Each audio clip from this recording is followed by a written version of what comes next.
Kita lanjutkan perbincangan dengan Pendeta Gomar Gultom. Pak Gomar, Ya. ini kasus korupsi kita lihat tidak pernah hilang juga. Terakhir ada penangkapan 2 menteri ya di kabinet Pak Jokowi.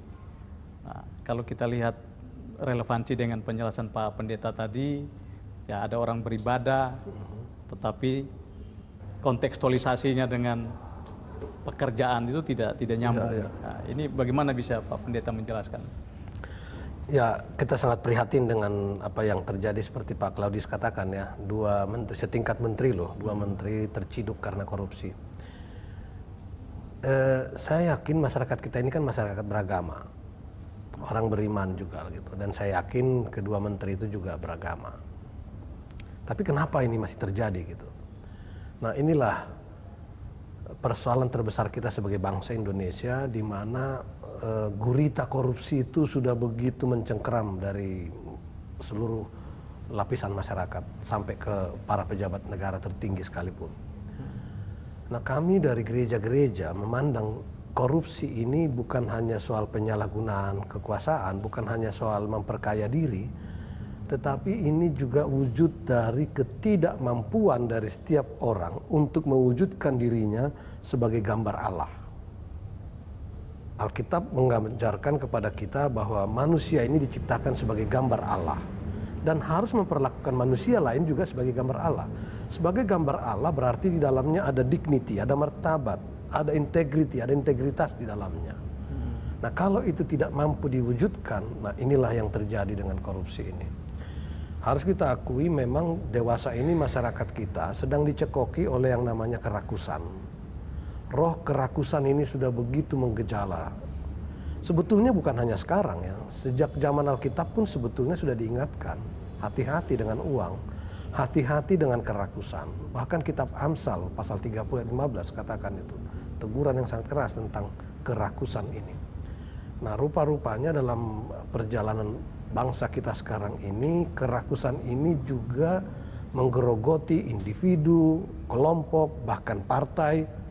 Nah, ini yang mengakibatkan rusaknya bangsa kita ini. Dan seperti saya katakan tadi, inilah kalau kita tidak mampu lagi mewujudkan diri sebagai gambar Allah yang memiliki martabat, memiliki integriti, itu mestinya kan kalau dia memiliki martabat, dia tahu batas-batas, dia bisa menguasai diri, dia bisa mengatakan cukup, tidak akan mengambil yang bukan haknya.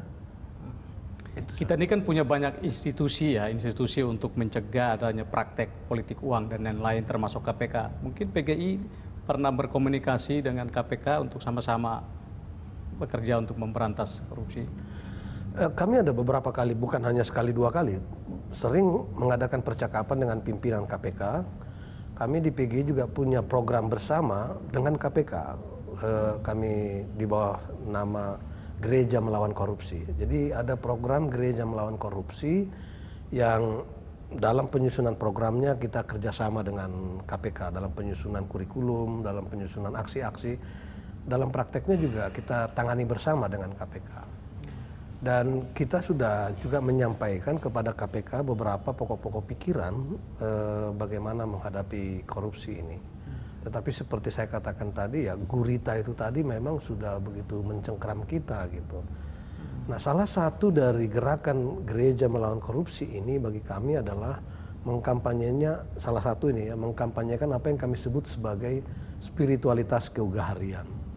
Spiritualitas keugaharian ini adalah sebuah cara hidup yang belajar dari pendekatan Yesus yang selalu mengatakan, berilah kami makanan kami yang secukupnya, secukupnya. Jadi tidak rakus ya? Tidak rakus. Ya.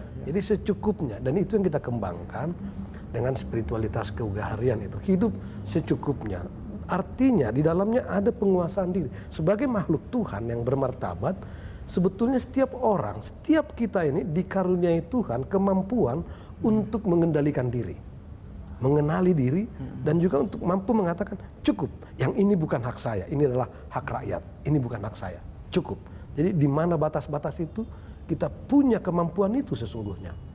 Tetapi itu tadi yang saya katakan, karena kerakusan begitu rupa dan keterpilahan hidup yang rohani dan jasmani yang personal dengan yang sosial tadi, mengakibatkan ya kemampuan itu akhirnya tereliminir gitu, terjadilah korupsi ini. Nah, spiritualitas kegaharian ini mengajarkan kita untuk berani mengatakan cukup di satu sisi, tapi di sisi lain juga mengajak kita untuk berbagi dengan orang lain yang belum mencapai kecukupan gitu.